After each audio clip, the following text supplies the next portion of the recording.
Պարոն Մալխասյան, խորհրդարանական ընտրությունների արդյունքները ինչպես կմեկնաբանեք, սպասելի էր այս ցուցանիշները, ինչ նախնական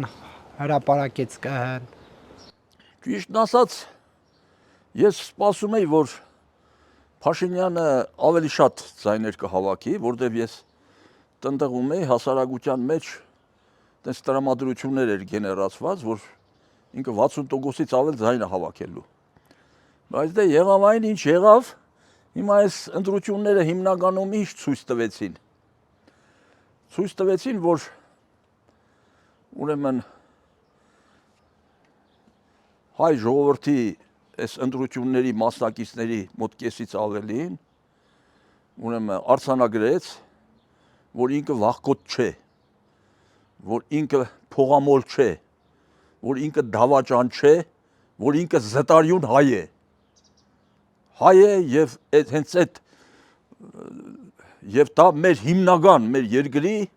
ուժն է, ուժն ու հարստությունն է, որ մեր երկիրը պետք է առաջ գնա, զարգանա, հարատևի, հենց այդ ընտրողների կեսից ավելիի ստացած քվեների վրա հենվելով։ Եվ նաեւ ինչ ցույց տվեց, եւ երբ որ ընդհանուր մեր պատմությունն ենք ուսումնասիրում, հայ ժողովրդի ուրեմն եւ Հայաստանի ուրեմն դարավոր այդ պարտությունները հիմնականում եղել են վախկոտ հայի, դավաճան հայի, ուրացող հայի, հայրենավաճառ հայի պատճառով։ Եվ մենք դա էլ այդ հատվածն էլ ունեցանք, որ իրենց անձնական շահի համար պատրաստ են դիմել ամենաստոր քայլերի ընդհուպ հայրենավաճառության։ Սա բացարձակ հայրենավաճառություն էր, որ օտար երկրյա հատուկ ծառայությունների կողմից ուղղորդված, ուրեմն հատուկ հանձնարարությամբ եւ փողի ուժով իրենք ուզում էին հայրենիքը ուրեմն ստրկացնել ու հանձնել ռուսների ուրեմն ոտքի տակ։ Այդ էլ տեսանք, բայց դրանք չհաջողվեցին։ Հիմա հաջողվեցին, ինչքան որ պետք է արձանագրենք, որ կեսից ավելին ընդունում են իշխանություններին, ավելի շատ իշխանությունների, գուցե իշխանություններին էլ խորքային չեն ընդունում, բայց իշխանությունների բռնած աշխարհաքաղաքական ուղղությունը ընդունում է հայ ժողովուրդը, ընդունում է եւ ուզում է այդ ուղղությանը նպաստ բերի, օգնի, որ հայ ժողովուրդը չհայտնվի նորից վասալային ստրկական դրության մեջ։ Բայց այնուհանդերձ իշխանություններին չհաջողվեց մեծամասնություն կազմել այն առումով, որ սահմանադրական օրենքներ ընդունեն, գլխավոր դատախազ կարողանան ընդունել, դա արկախված է դեռ ճիշտ է ԿՀ-ի վերջնական որոշումը չի եղել, բայց ինչու չկարողացավ Նիկոլ Փաշինյանը հասնել դրան, վստահության խնդիր ուներ։ Ոչ թե վստահության, ես մի քիչ առաջ ասի, չէ, որ հայ ժողովրդի մեջ մի հատված կա, որ ուրեմն նյութապաշտ է, փողով ինքը ուրանում է ամեն ինչին, փողը նրան կուրացնում է։ Հիմա ֆանտաստիկ փողեր է ծախսվել, ֆանտաստիկ։ Բայց այդ կես միլիոնը հոհանում փողի չէին գնացել քվեարկությամբ։ Այո, մի մասը Արցախից եկածները, ովքեր գրանցում ունեն կամ հին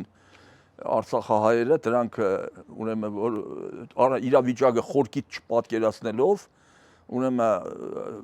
գնացին այն ուժի հետևից, որը որևէ գաղափար չունի, գաղափարական որևէ ուղղվածություն չունի, լյումպեն է։ Ուրեմն մեկ ամենա համեստ հաշվարկներով, ուրեմն իրանք մոտավորապես հիմա 41 մանդատ ունեն, չէ, 41 մանդատ, ուրեմն այդ մանդատներից ամեն մեկի վրա ծախսել են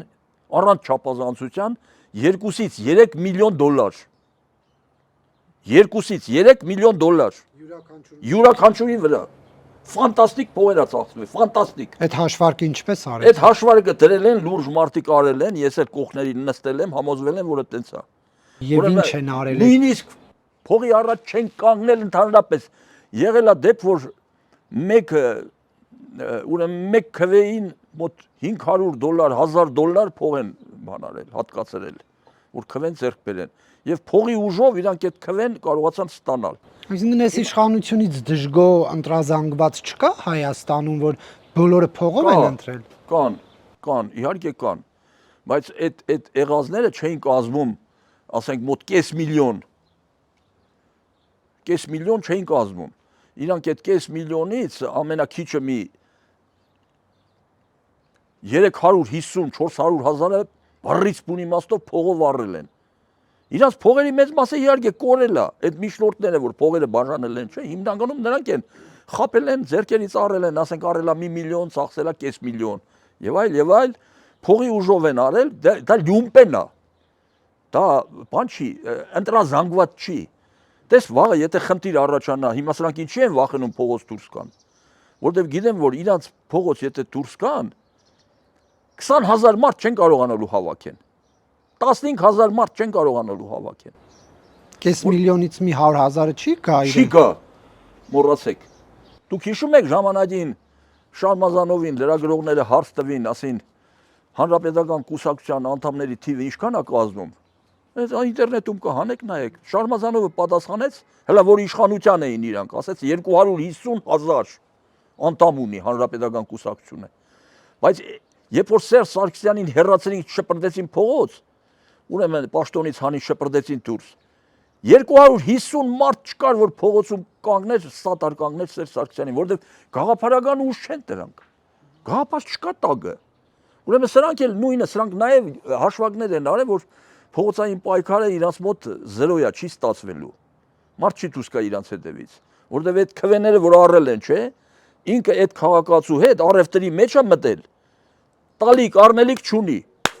Այդ քաղաքացին ասում են, ախպեր ջան, դու քվեդ վաճառեցիր $500։ Փողը առել եմ, քվեն տվել եմ, իմ հետ էլ գործ չունես, գնաք ու գործերով զբաղվի։ Այսինքն սրանք կուսակցություն չեն, սրանք գաղափար չեն։ Սրանք հայրենիքի ուրեմն հայրենասիրության զգացողությանը չեն տիրապետում։ Հայրենազգացողություն չունեն, կորցրած ինչ-որ դեսանտնիկներ են օտար երկրից ուղղորդված։ Եվ դա մեր ողբերգությունն է, որ Հայաստանում ուրեմն ընտրողների 1/3-ը ռուսական ինչ-որ նարատիվներ է հələ բանանում, հույսեր փայփայում, այն դեպքում որ եւ սրանց զարմանալի մի բան եմ, հարց եմ ուզում տալ։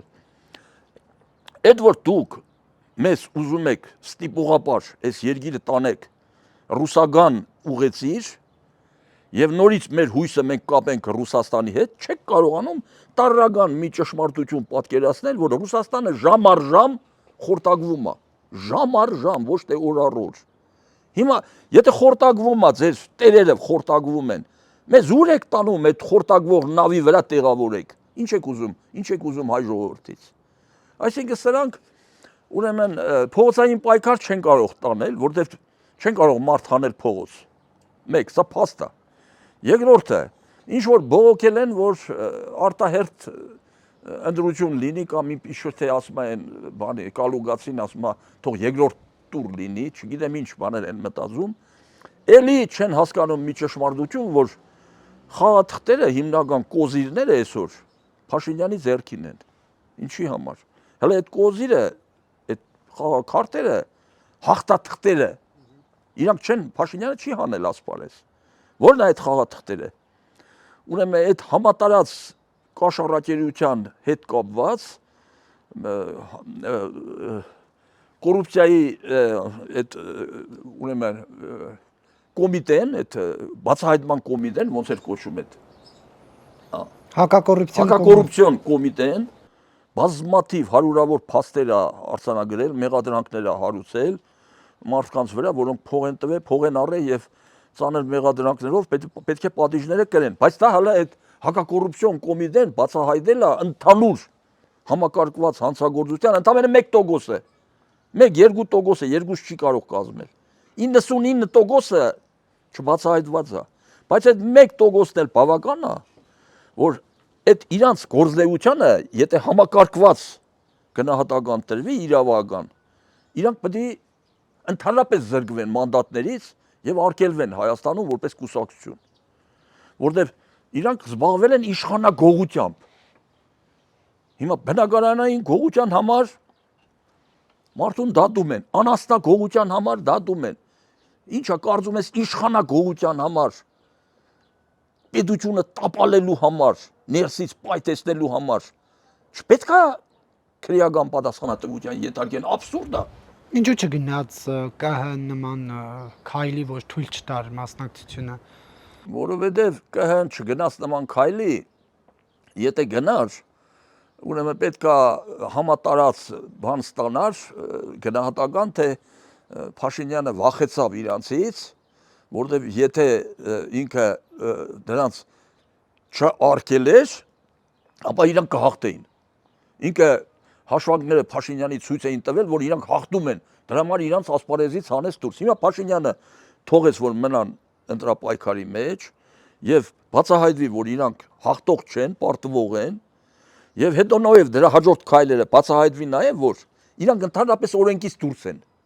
Օրենքից դուրս է նախ այն, որ ինքը ասում է ես վարչապետ եմ, չկա, սահմանադրությունը տենց իրավունք չի տալիս։ Երկրորդը, ուրեմն համատարած կաշառք է բաժանվել։ Ուրեմն որովհետև այդ կաշառքներին, եթե առանձին հիմա նորից մեր իրավապահ մարմինները, եթե էպիզոդիկ գնահատական տվեցին, որ կաշառք է վերցրել, թող դատվի, կաշառք է վերցրել, թող դատվի։ Բայց կաշառքի հիմնական աղբյուրը որտեղից է գալիս։ Այդ կաշառքը համակարգված բնույթ է գրել, չէ՞։ Դու պիտի համակարգը ջարդես, ոչ թե առանձին։ Այդպես եղավ նաև հոկտեմբերի 27-ը։ Հոկտեմբերի 27-ը տեսնում ես, կատարողներին բռնին, բանդարգեցին, որը մեռավ, որը հələ բանդում է, բայց հիմնական այդ ուրեմն բանը կազմակերպիչները ազատության մեջ են։ Եվ ոչ միայն ազատության մեջ են, կազմակերպիչները այդ հոկտեմբերի 27-ի սպանդը կազմակերպելով իշխանությունը զավթեցին եւ ֆանտաստիկ ձևով հարստացան, որոնցից մեկը հենց Ռոբերտ Քոչարյանն է, այդ երագլուխ հրեշներից մեկը, հարստացավ եւ մնացին անպատիժ։ Եվ մինչեւ այսօր անցել է քանի տարի, 27 տարի, չէ, 27 տարի անցել է։ Ժողովուրդը հələ ասում է հոկտեմբերի 27-ը բացահայտված չի։ Նույնը սրանց։ Եթե սրանց էպիզոդիկ հիմա բացահայտեցին, որ ասենք 200 հոգի մասնակցել են այդ գործին, պետք է 6-7 տարի մեղադրանքով դատվեն։ Այդ գործը բացահայտված չի։ Գործը պետք է բացահայտվի, եթե ուրեմն ամբողջ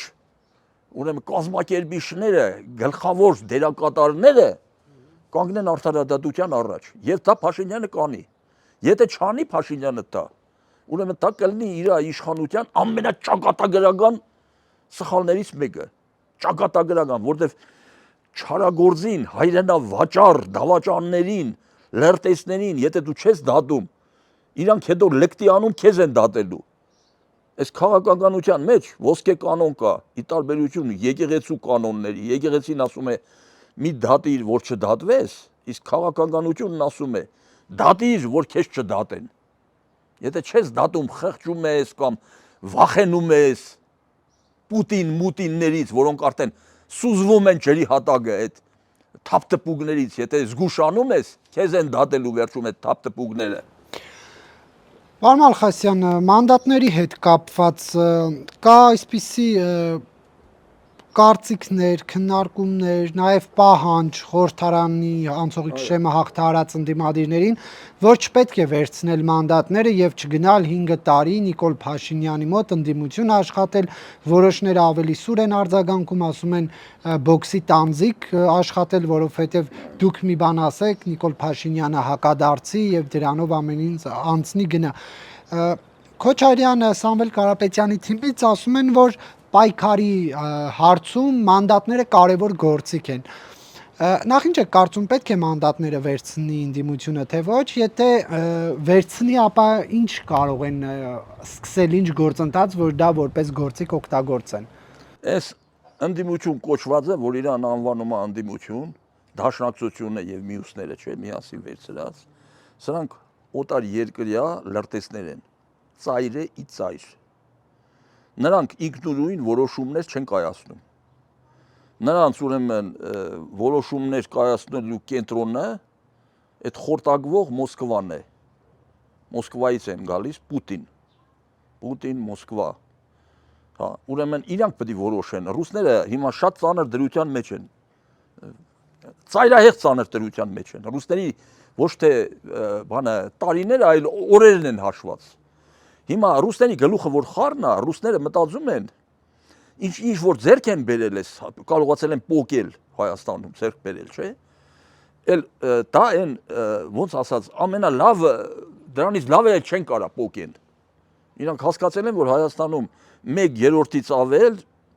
իրանց աջակիցներ չունեն ու չեն կարող ժողովրդին ընդհանուր փողով առնել։ Պարտված են։ Բայց հիմա ուզում են, որ խորհրդարանում իրանք ներկայություն ունենան, որ հետագայում հնարավոր է իբր թե ռուսները հույս ունեն, թե Ուկրաինայի պատերազմում կարող է իրանք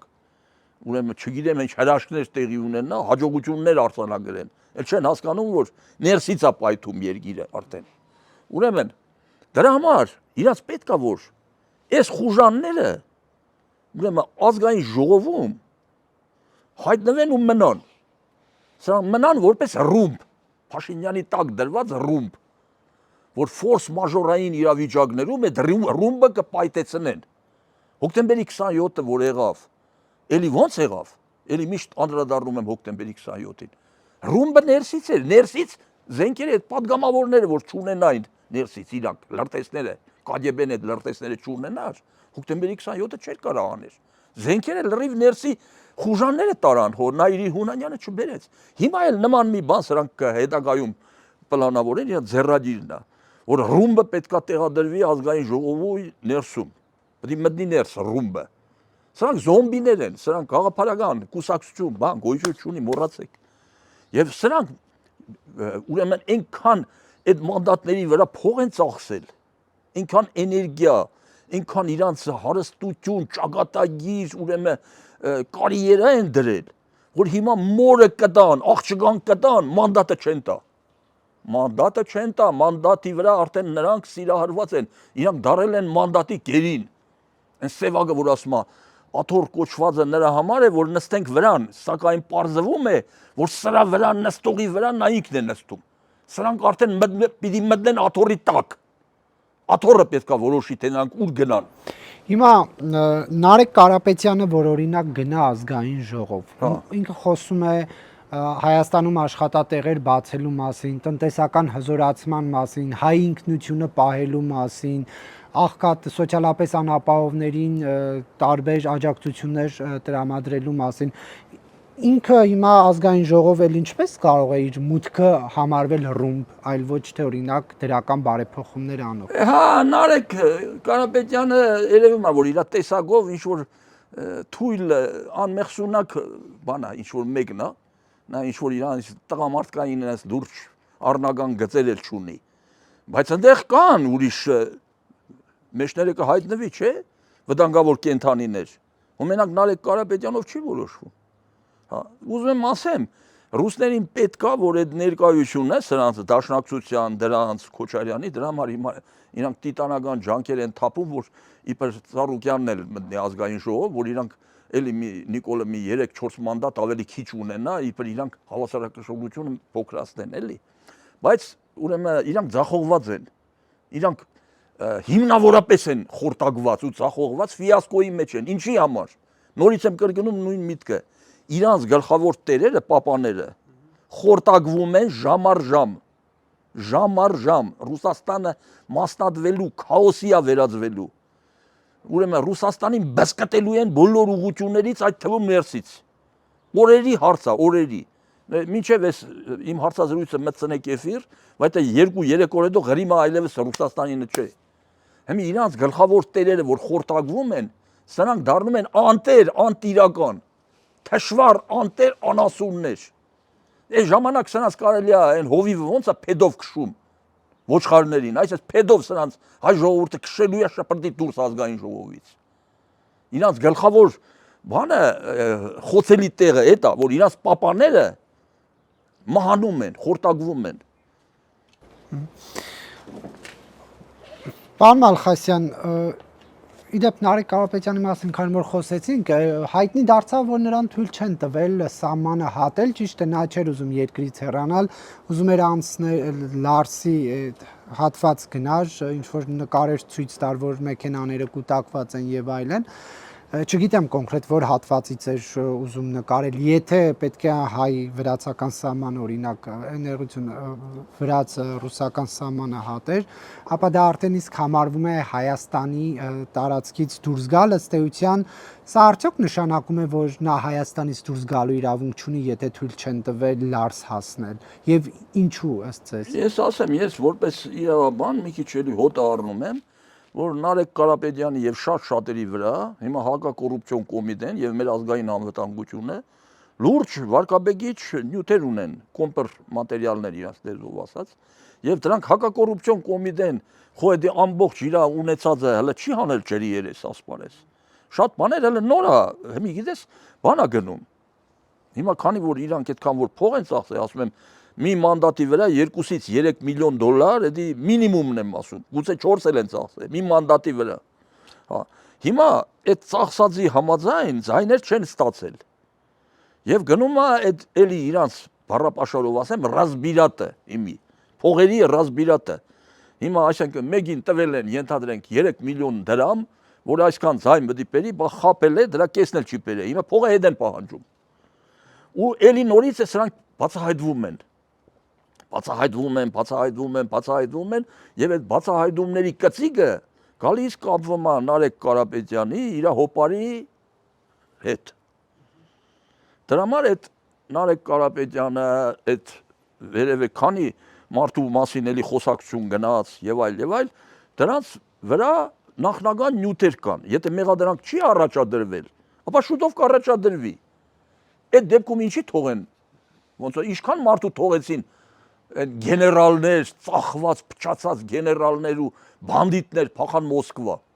Նախկին պաշտպանության նախարար կա, գիշեր ցերեկ հաճում է։ Դե որ այդպես դու գեներալ ես եղել, ինչ որ քեզի արյուզի տեղ ես դրել, ինչ ես գնացել այդ բանի Պուտինի փեշերի տակ թաքնվե հաճում։ Արի ստե պատասխան տուր արածը հանցանքների համար։ Սրանք էլ են փախնելու, մի պետք է բանը իշխանությունները խելքի են եկել։ Էլ նախականխում են, չեն թողնում որ սրանք փախնեն հերվից սկսեն նորից այդ Արշակ Կարապետյան մյուսների են բանան ծախող էշի նման հաճան։ Պետք է պատասխան տան։ Եթե պատասխան չտվին, Փաշինյանը երկար չի դիմանա։ Փաշինյանը եթե սրանց մինչև վերջի երանգը, սենց այն իր խոսքով ասած ասֆալտին չփռեց ու սրանց այն կաշիները չքերթեց, ուրեմն Փաշինյանը երկար չի դիմանա։ Երկար չի կարա դիմանա։ Այս մեր ժողովուրդը առանց հացի, առանց ջրի, առանց գազի, առանց օդի կարող է դիմանալ, բայց առանց արդարության եւ արդարադատության հայ ժողովուրդը չի հանդուրժի։ Փաշինյանին էլ չի հանդուրժի։ Հիմա Փաշինյանի վարկանիշը որ օր ավելի բարձրանա ոչ թե իջնի, պետք է այս խստությունները ոչ թե իջացնի, տասնապատիկ, հարյուրապատիկ պետք է ուժեղացնի եւ մեղավորները բոլորը պետք է հայտնվեն բանտում։ Իշխանությանն էլ մեղադրանքներ կան, ասում է պետական մակարդակով ընտրակաշարք բաժանեցին, ապահովագրություններ դրեցին, թոշակներ բարձրացրեցին, վարչական ռեսուրսի չհարաշահման ասում էին մարդկանց բերում էին իշխանական քարոզարշավի հանրահավաքներին, սա մտահոգիչ համարում եք դուք։ Ուրեմն ես նախ այդպես մտահոգիչ, եթե այդպես բան լինի, իհարկե մտահոգիչ է, բայց այդպես բան ես չեմ տեսել, ասեմ ինչի համար։ Դուք թոշակները բարձրացնելու մասին չեք լսել։ Հա, ես ինքս թոշակառու եմ, իմ թոշակն էլ է բարձրացել։ Բայց ինչքան ես տարեց մարդկանց հետ եմ շփվում, որոնք գոհ են, որ առողջապահության այդ բաներից են օգտվում, թոշակները բարձր։ Հա, չենք ասում դա վատ բան է, իրականում շատ լավ բան է առողջապահության ապահովությունը, բայց մարդկանց կյանքը բարելավի չէ։ Հա, բայց ընտրությունների բերան չէ այդ ամեն ինչը դերում։ Ընտրություններից առաջ էլ, հետո էլ, մեջտեղում էլ իշխանություն նրա համար է, որ մեր կյանքը բարենորոգի, բարեկարգի, ուրեմն այդ բաները աշխատավարձերը բարձրացնի, թոշակները բարձրացնի, մարդկանց համար նպաստավոր ամիս առաջ։ Հա, դե ամիս առաջ էլ են արել։ Այդ ասֆալտը եմ 2-3 տարի առաջ փողոցները չէին ասֆալտում, հիմա չեն։ Հիմա դուք եկել եք աշտարակ, եկել եք իմ տուն։ Հələ դուք աշտարակի մեջ մի հատ պտույտ արեք, պտտվեք, եվրոպական քաղաք է տառը այս աշտարակը, եվրոպական քաղաք։ Աղբահանություն, լուսավորություն, ամեն ինչ իդեալական։ Եվ ժողովուրդը բանին տեղական իշխանություններին առաջ ընդհանրապես չէր սիրում։ Հիմա սիրում է տեղական իշխանությունը։ Ինչի, բայց նույն հանրապետական երիտասարդներին ժամանակ ՀԿ-ի հետ էր, հիմա ԿՊ-ի հետ է քաղաքապետը։ Այ մարդ ԿՊ-ի հետ դա կապ չունի։ ԿՊ-ի հետ բայց ինքը չի գնացել ԿՊ-ին, դարե ԿՊ-ի շունը։ Ինքը իր գործը անում է, մեր կյանքը եթե լավացնում է մեր կյանքը, ասենք մարդիկ եթե խնդիր են ունենում, բաների առաջ չեն կանգնում, այդ ինչ են ասում, բյուրոկրատիայի առաջ չեն կանգնում, սկսում են այդ ղեկավարին գնահատել, սիրել, ուզում եմ ասեմ, եթե իշխանությունները ուրեմն դրական ինչ-որ բաներ են, քայլեր են արել, դա չպետք է ուրեմն շփոթել կաշառքի հետ, կամ այդ որ ասում եք չարաշահել են, դպրոցներում առաջ ինչ էր կատարվում, դպրոցների Սերժի ժամանակ դպրոցի տնօրենը ամենամեծ զեղծարարն ու բանն էր, քվեները փոխողը, սրանք փաստ ունեն, որ քվեները իմ ժամանակ աշտարակում դեպք կա եղել, ես այն մաշկով եմ տեսել, որ 3 թվին, 2003 թվին, ուրեմն Դեմիրճյանի եւ Քոչարյանի ընտրության ժամանակ այդ տեղամասում, որտեղ ես վստահված անձն էի Դեմիրճյանը հավաքեց 2 անգամ ավել ձայն։ Ուրեմն վերջում հանձնաժողովի նախագահը ես արձանագրություն ուզեցի չտվեց։ Արմեն հիմա կհիշեմ ազգանունը։ Ուրեմն ինչ արեց, ապագին կոդրեց լուսամուտի, ձյունը մի մետր ձյուն էր եկել, ամբողջ քվեատուփն առավ, փախավ բոլորիս աչքի առաջ, ընկանք հետևից չեն կարում բռնենք, փախավ, հետո չկար, կորավ, 3-4 ժամ հետո հետ եկավ, քվեատուփը բերեց, փոխած, առաջ սկզբից որ հաշվել էին, Դեմիրճյանը 2 անգամ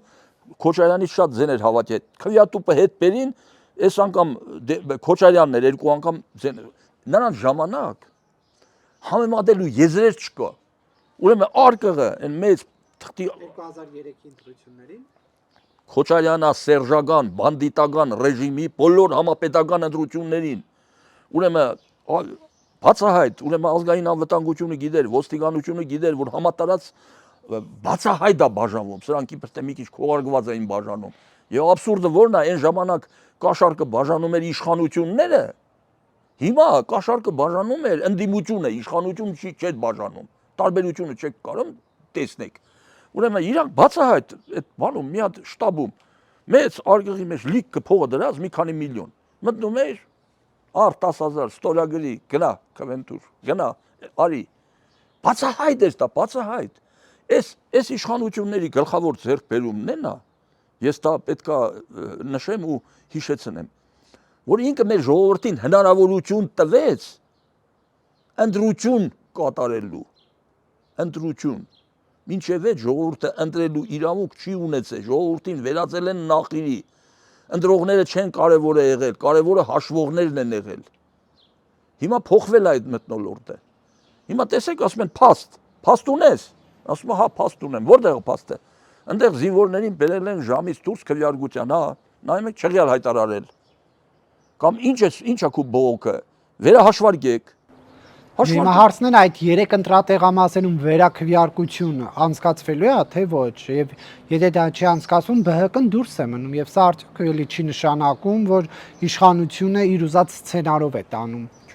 Այդ վերահաշվարկը իշխանությունը պահանջեց, Նարեկ ջան, ով պահանջեց վերահաշվարկը։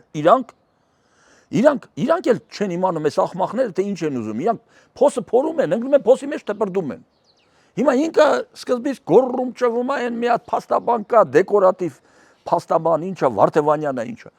Ասում է, սկզբից ասում է, բոլորը պետքա վերահաշվարկ։ Բռնում վերահաշվարկ են անում։ Ասում է, ինչի վերահաշվարկ արիք։ Ինչի վերահաշվարկ արիք, թվերը փոխվեցին։ Այն մարդ ասում է, այդտեղ չեղարկեք բանը, այդ տարածքի ընտրությունները, որտեղ ապօրինությունը չեղարկում են, ասում են,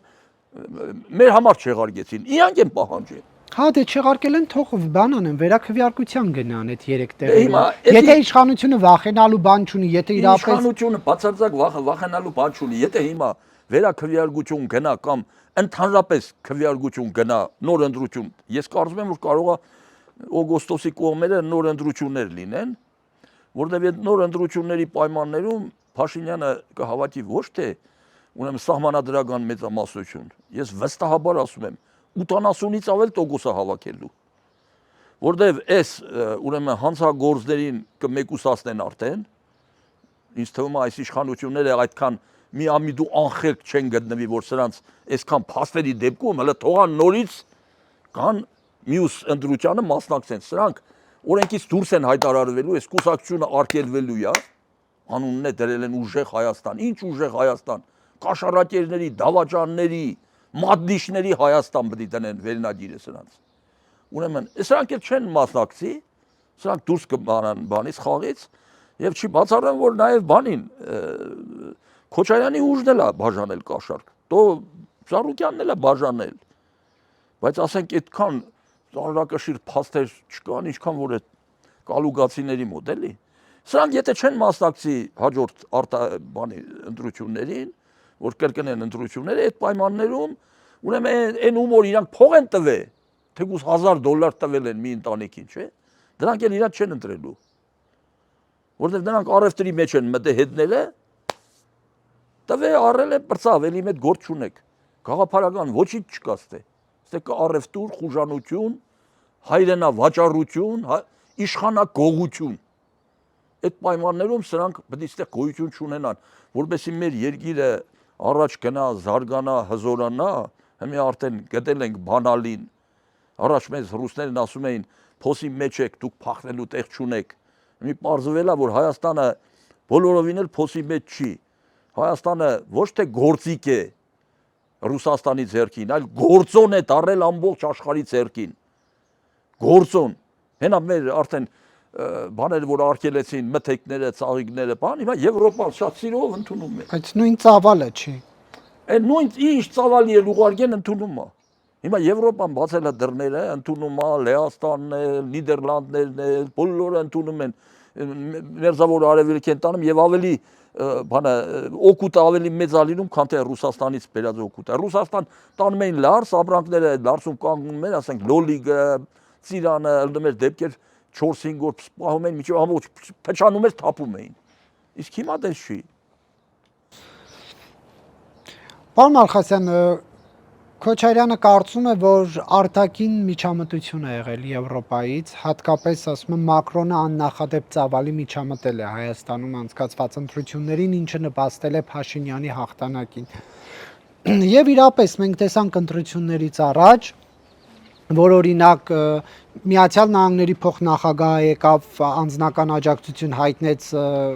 Նիկոլ Փաշինյանին, Մակրոնը եկավ, եվրոպական այդ միջոցառման ժամանակ եվրոպացի այդ պաշտոնյաներն եկան, իրենց աջակցությունը հայտնեցին, Թրամփը հայտնեց իր աջակցությունը վերջին օրերին, բայց մի Վլադիմիր Պուտին անուղակի ակնարկելով ըստ էության Սամվել Կարապետյանին ասեց ուզում ենք մեր քաղաքացին մասնակցի, դա դարձավ աղմուկի պատճառ։ Ինչու Մակրոնին ու Թրամփին կարելի է աջակցել, Վլադիմիր Պուտինին չի կարելի աջակցել, կամ եթե բոլոր կողմերին չի կարելի աջակցել, ինչու է Վլադիմիր Պուտինի աջակցությունը սուր քննադատության արժանանում, ինչը կարծում եմ օրինաչափ է, բայց այն մյուս թևի բանը նկատի ունեմ Պուտինի ասածնա քննադատության արժանանում օրինաչափը դրա հետ է։ Իսկ այն երկու կողմերից որ կան աջակցություն Փաշինյանին, դա քննադատության չի արժանանում։ Ասեմ ձեզ, մանավանդ էս Արցախյան 44 օրյա այս գոյամարտից հետո հայ ժողովուրդը արդեն վերջնականապես հասկացավ մի ճշմարտություն,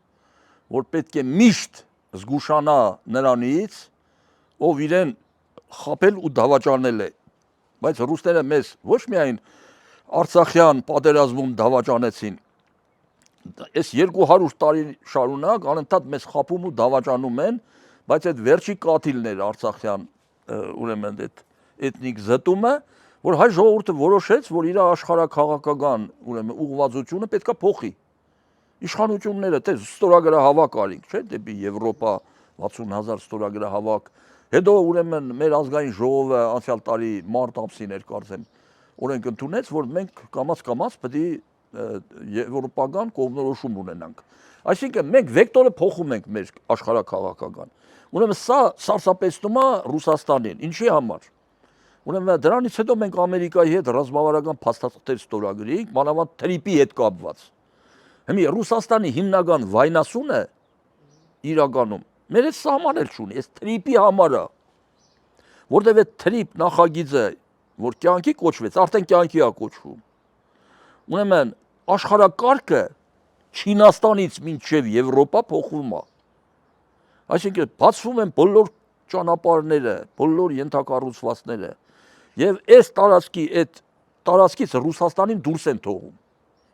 Այդ ծրագրից Ռուսաստանը հիմի ջանքերը թափում, որ գոնե 5-10% մտնի այդ խսկվի այդ նախագծի մեջ չեն թողում։ Հիմա դրա համար հայերը, որ իրանց ուղղվածությունը փոխել են դեպի արևմուտքի ուրեմն տերերն էլ եկել են այստեղ արդեն նպատակներ ունեն, նախագծեր ունեն, խնդիրներ ունեն, լուծելու չէ, բնականաբար պետք է Փաշինյանին պաշտպանեն։ Բայց դա միջամտություն չէր։ Չէ, ինչու միջամտություն։ Բայց ինչե Վլադիմիր Պուտինի ասածը միջամտություն համարվում։ Այ ինչ միջամտություն։ Հիմա տեսեք, ուրեմն Հունգարիայի վարչապետը Օրբանը, չէ՞, ռուսական կողմնորոշում ուներ։ Թրամփի բանին Օրբանին պաշտպանում էր եւ Չինաստանը, եւ Ռուսաստանը, եւ Թրամփը։ Բայց Օրբանը պարտվեց, որտեղ ժողովուրդը առանց զենքի ժողովուրդը ոտի ելավ, մերժեց Օրբանին, ուրեմն Օրբանին հանի շպրտեցին դուրս։ Պուտինը դել կորցրեց Հունգարիան։ Հիմա նույնը ստեղ։ Մեր ժողովուրդը մերժում է Պուտինին, որտեղ ինքը մեզ դավաճանել է, ինքը հայ ժողովրդի հանդեպ ազնիվ չի եղել։ Հիմա եթե այդքան դավաճանություններից հետո հայ ժողովուրդը նորից Ռուսաստանի Պուտինի վրա հաշվարկներ կառուցի, ուրեմն մեր ժողովուրդը ուրեմն ցույց կտա, որ ինքը ոչ հեռատես է, ոչ խելացի է, ոչ էլ իրավիճակն է պատկերացնում։ Ով որ ընդհանրապես ուզում է պատկերացնել Հայաստանի դրությունը այսօր վիճակը եւ հետագա Հայաստանի վիճակը, ուրեմն պետք է նախ սկզբից պատկերացնի, թե ինչ է կատարվում մեր շուրջը աշխարհում։ Ուրեմն սա աշխարհաքաղաքական կռիվ է։ Արևմուտքի ու Ռուսաստանի միջև, որի այդ կռվի մեջ Ռուսաստանը տանուլ է տալիս։ Հիմա այս պայմաններում, եթե նրանք եկել են Թրամփը իր ուրեմն շնորհավորանքի մեջ ասեց, չէ՞ որ ինքը այո նպաստ ունի, որ աջակցել է Փաշինյանին։ Աջակցել է իր ուրեմն ձայնով, իր ոնց ասած հայտարարությունով։ Սա իսկ Պուտինը մինչև այսօր չի շնորհավորում ինչի համար, որտեղ նա հələ մտածում է թե այս աղմախները իբր թե իրանցից բան են ներկայացնում ստեղ, այս կալուգացիները։ Սրանք կարող է իրավիճակ փոխեն, հələ կարող է փողոցային պայքար տանեն, հələ կարող է ինչ որ սրանք խոստումներ են տվել, թե մի հուսահատվի Վլադիմիր Վլադիմիրովիչ, մենք հələ ստեղ պլան B ունենք, պլան G ունենք, ոչ մի զիբիլը չունեն, ոչ պլան B ունեն, ոչ պլան G ունեն, սրանք պետք է գնան գլուխները կախ, վերջում։ Ջոգելով, որ իրանք եթե մանդատները չվերցնեն, ընդհանրապես ոչինչ չեն ձեռք բերելու, մանդատները վերցնելու են, վերընկնեն այդ աթոռներին, ամիսը մեր հարկատուների հաշվին մոտ 700,000 դրամ աշխատավարձ ստանան։ Ուրիշ ճանապարհ չունեն սրանք։ Եվ սպասեն, նստեն թախտին, սպասեն բախտին։ Թե կարող է եւ Պուտին պապան չպարտվի եւ կա մեզ օգնության։ Եվ այս Վլադիմիր Պուտինի այս դիրքորոշումը ինչքան կշարունակվի։ Երկար չի շարունակվի, Ռուսաստանն արդեն հասկանում է, որ Հայաստանը կորցրել է, իր մեղքով, իր անհեռատես հիմար քաղաքականության հետևանքով։ Հիմա դրա համար ինքը դեսպանին հետ կանչեց, նորից ուղարկեց ստեղ։ Ինքը Չարիկի փոքրագույնն է հիմա անդրում Ռուսաստանը։ Ինքը սպասում է իբր այս պաշտոնական հաղորդագրություններին, վերջնական արդյունքները, որ ամփոփ են, հանձնաժողովը մեր ընտրությունների ամփոփի եւ սահմանադրական դատարան դիմի, ինքը սպասում է թե ինչ զարգացումներ կլինեն կամ ինչ ընթացք կստանա այս հետընտրական գործընթացները։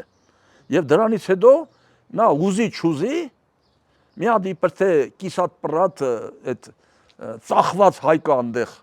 ամենավտանգավորը ծախված հայերն են, նրանք թշնամուց վտանգավոր են, այս Լավրով կոչվածը։ Զգուշացեք ներքին թշնամիների ծախված հայերից, նրանք ինչ թուրքը անվտանգ է նրանց համեմատ։ Նախնական Լավրովը ինչ որ բերանից բաց թողեց, իբր հայ ժողովրդին է շնորհավորում, բայց Պուտինն էլ կշնորհավորի գլուխը կախ, որտեղ Պուտինը այլևս փակուղում է։ Պուտինը քայլեր էլ չունի։ Բայց մենք տեսանք, որ նախնական արդյունքներից հետո Ռուսաստանն ավելի սրեց իրավիճակը նոր սահմանափակումներ մտցնելով։ Բայց այդ սահմանափակումներից մենք օգուտ արինք թե վնաս։ Հիմա Ռուսաստանը գործում է ինչ անի, ինչ հրաման տա, ինչ քայլ կատարի Ռուսաստանը։ Գործում է ինքը իր դեմ։ Ինքը դավաճանել է ոչ միայն հայ ժողովրդին, դավաճանել է ինքն իրան։ Ինչ քայլ կատարի, տեսեք այդ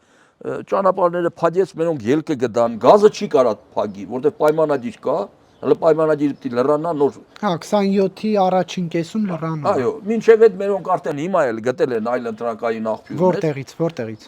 Ամեն տեղերից։ Ուրեմն եւ Պարսկաստանից կբերենք, եւ Թուրքմենստանից կբերենք, եւ ուրեմն Ղազախստանից Ադրբեջանի միջով կբերեն, եւ ասենք այդ Թուրքիայում բան կա, էլի տենց հանգույց կա, այդ հանգույցից կբերեն։ Ուրեմն շատ տեղեր կա գազը բերելու, լիքը գազ կա։ Թուրքիան է գալի Ռուսաստանի տեղը։ Չէ, երբեք, էդի նորից էլի այդ Ռուսաստանի նարատիվներն են։ Ռուսաստանը այդ հայ ժողովրդի ազգայնական զգացմունքների վրա խաղալով միշտ մեզ ասում է թուրքը գալիս է 300,000 թուրք գալիս են, եկան, մի թուրք չի գա։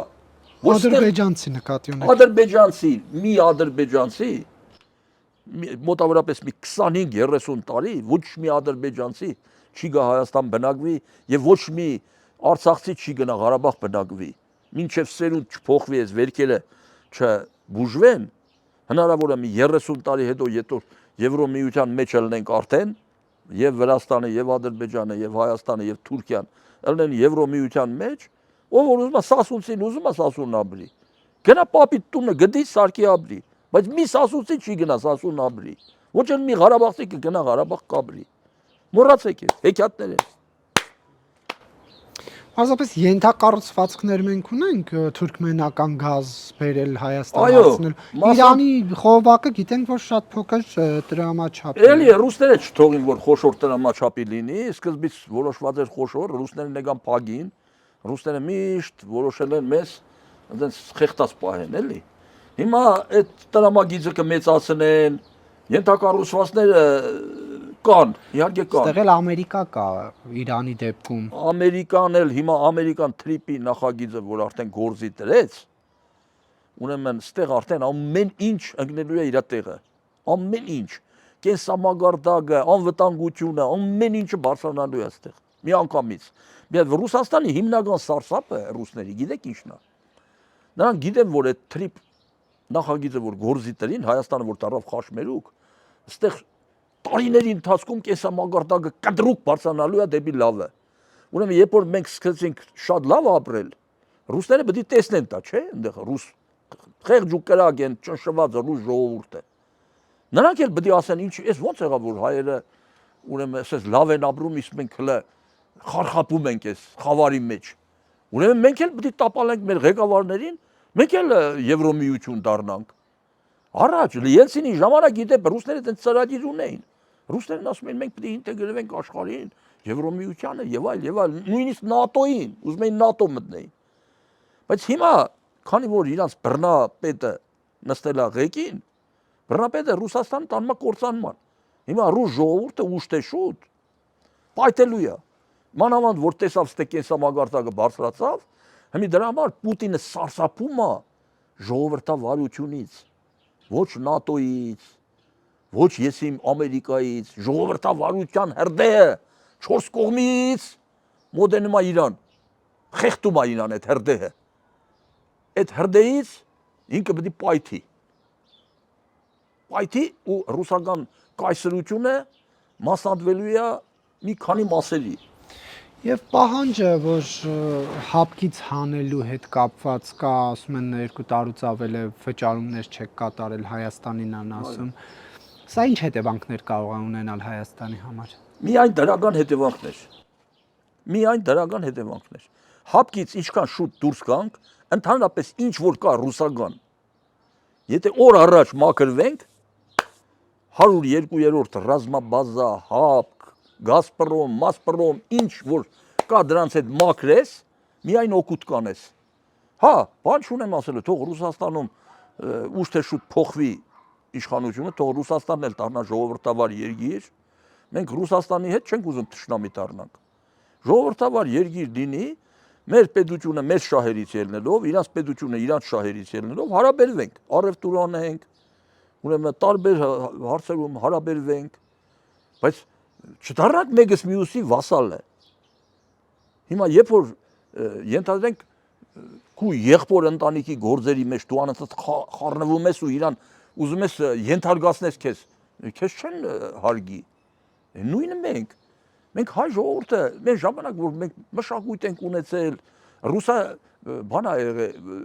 վայրի արջ ա ելել։ Հիմա դրա համար են Տերյանը ոնց էր ասում, սրանք այս վայրի արջերը Տերյանն ասում էր մի խառնեք մեզ ձեր վայրի արջի ցեղերին։ Սրանք ուզում են մեզ խառնել իրանց վայրի ցեղերին։ Ոչ չի ստացվելու։ Պարոն Մալխասյան, եւ վերջում մեկ ներքաղաքական հարց Նիկոլ Փաշինյանը անդադ պատասխանատվության ենթարկելու մասին է խոսում Քոչարյանին բան տանելու, Ծառուկյանին, Սերժ Սարգսյանին, Սամվել Կարապետյանին նրանց ունեզրկելու մասին է խոսում։ Դուք հավատում եք դրան։ Մենք 8 տարի լսել ենք այդ մասին։ Ուղղակի այս երկրորդ մեջ մենք լսեցինք նաեւ որ Գագիկ Խաչատրյանի որդուն ձերբակալելու որոշում կա եւ նախկին պաշտպանության նախարար Սերյան Օհանյանին բերման ենթարկելու ինչ որ որոշում կա, բայց այնուհանդերձ հավատում եք, որ այդ խոշոր պաշտոն զբաղեցրածները եթե իհարկե պետք է պատասխանատվության ենթարկվեն, այս նոր կառավարման ժամկետում դրանականատես կլինի ժողովուրդը, թե Փաշինյանի հերթական ականջահաճո հայտարարությունն է։ Ես միշտ Փաշինյանին մեղադրել եմ հիմնականում այդ հարցում, որ ինքը առանձնապես ծանր հանցանքների մեջ թաղվածներին խստագույնս չի պատժել։ Դա իր գլխավոր բացթողումն է։ Բայց հիմա ինքը այդ վերջի հանրահավաքի ժամանակ ամսի 5-ին էր կարծեմ, ինքը հայտարարեց իլուր աշխարհի, որ այո, ես սխալվել եմ։ Հիմա պետք է սխալներս ուղղեմ։ Հիմա մենք ուշադիր պետքա հետևենք։ Ուրեմն չնայած